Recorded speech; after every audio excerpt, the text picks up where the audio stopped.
وإذا مرضت فهو يشفين। আর আমি যখন রোগাক্রান্ত হই তখন তিনিই আমাকে রোগ মুক্ত করেন। হোমিওপ্যাথি চিকিৎসার বিধান কি?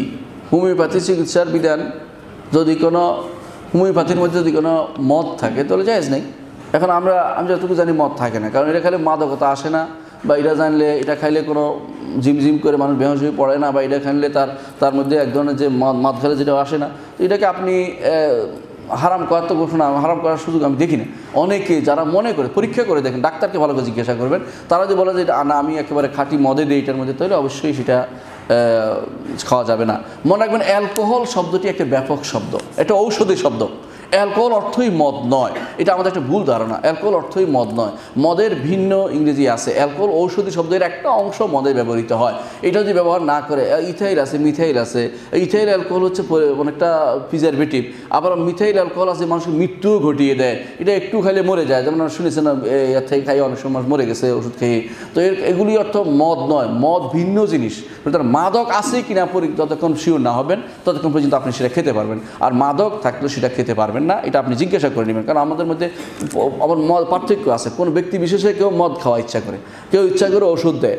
কারণ যিনি হ্যানিম্যান যিনি আবিষ্কার করেছেন তিনি তার মদ দেন নাই, পরবর্তীরা মানুষের ভালো লাগার জন্য, স্বাদ লাগার জন্য। আমি জিজ্ঞাসা করছি একজনকে, যারা স্বাদ খোঁজে ওদেরকে আমরা একটু দেই, কারণ ওরা তো খাইতে চায় না, শুধু পানির মতো, এটা স্বাদ নাই। তখন বুঝবেন যে এটা পানির মতো, যেটা স্বাদ নাই এটা আসলে মদ নাই এটার ভিতরে, আর যেটা পানির স্বাদ দিয়ে দিছে বুঝবেন যে এটার মধ্যে কিছু একটা দিছে। জিজ্ঞাসা করবেন কিছু দিচ্ছেন কিনা। আমি জিজ্ঞাসা করেছি, কারণ মাঝে মধ্যে আমাকে একসময় খেতে হয়েছিল, তখন আমি জিজ্ঞাসা করছি মদ দিছো কিনা ভাই, কয় না মদ নাই। তাহলে কেন বুঝলাম, আমি তখন দেখবেন যে পানি একদম খাঁটি পানি, কিছু নেই।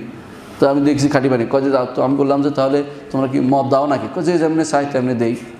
মানে আউযুবিল্লাহ, এটা তো ঠিক না, এটা কখনো করবা না ভাই, মানা করে দিয়ে আসুন তারা, এটা করবা না, করা মানুষ কিনতে আসে না। এরপরে অ্যালকোহলের কথাটা আমি একটু বলেছি, অ্যালকোহল সবই মদ নয়, অ্যালকোহল সবই মদ নয়। অ্যালকোহল হচ্ছে ঔষধির নাম। অ্যালকোহলের ভিতরে একটি অংশ মদ। আপনি জিজ্ঞাসা করে নেবেন, মদ থাকে না সাধারণত, যে সমস্ত অনেক কিছুতেই আমাদের মদ থাকে না, কিন্তু মানুষ মনে করে মদ, এটা মদ না আসলে, এটাকে মধ্যে খেয়াল রাখতে হবে। মদ যদি হয় তাহলে অবশ্যই অল্প বেশি যেটুকু থাকুক না কেন পুরোটাই কী হবে, হারাম হয়ে যাবে। এই জন্য আমাদের যে সমস্ত পারফিউম থাকে, পারফিউমের মধ্যেও দেখা যায় যে মদ অ্যালকোহল লেখা থাকে, কিন্তু সেই অ্যালকোহলটা আসলে কি মাদক কিনা সেটা আপনার পরীক্ষা করার দায়িত্ব রয়েছে। আপনাদের মধ্যে যারা বিজ্ঞানের ছাত্র আছেন তাদের দায়িত্ব হচ্ছে এগুলি পরীক্ষা করা, যেটার মধ্যে আসলে মাদকের আছে কিনা, মাদক আছে কিনা। আমি আমার এক ছাত্রকে লাগিয়েছি, বলছে স্যার অনেক দূরের কাজ, এটা আমি পারবো না। তো এরকম অনেকের দায়িত্ব হচ্ছে এটা পরীক্ষা করে দেখা। অনেক কিছু আছে আমাদের সমাজে এখন প্রচলিত আছে, এগুলো পরীক্ষা করার দায়িত্ব আপনাদের।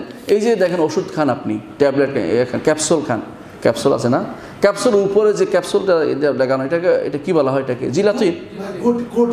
জিলাটিন বলে, জিলাটিন। হ্যাঁ, জিলাটিন কোটিং। এই জিলাটিনটা নিয়ম হচ্ছে হালাল হতে হবে, গরুর হতে হবে অথবা ছাগলের হতে হবে, কিন্তু সস্তা দামে, বিশ্ব দরবারে সস্তা দামে পাওয়া যায় শুকরেরটা। অনেক কোম্পানির শুকরেরটা কিনে লাগাচ্ছে। আপনি খোঁজ নিয়েছেন কোনোদিন যে কোনটা খাচ্ছেন? এই জন্য আপনার উচিত হবে এই নিয়ে আলোচনা করা, গবেষণা করা। অনেক আমাদের যারা শিক্ষিত মহল আছে, যারা বৈজ্ঞানিক কাজে ব্যস্ত বা ডাক্তার যারা, তাদের উচিত হবে এগুলি দেখে শুনে দেখা যায় অমুক কোম্পানি হারামটা ব্যবহার করছে, যাতে করে ওটাকে সবাই বর্জন করে। এগুলো ব্যবহার করা উচিত, আল্লাহর স্বার্থে, দিনের স্বার্থে প্রচার করে দেওয়া তাদের দায়িত্ব। কিন্তু আমরা তো সেটা বুঝি না, এই জন্য বলতে পারছি না। তো জিলাতিনের মধ্যে হালাল আছে, হারাম আছে, অ্যালকোহলের মধ্যে হালাল আছে, হারাম আছে, নামটা কোনটা ব্যবহার করছেন সেটার উপর নির্ভরশীল হবে।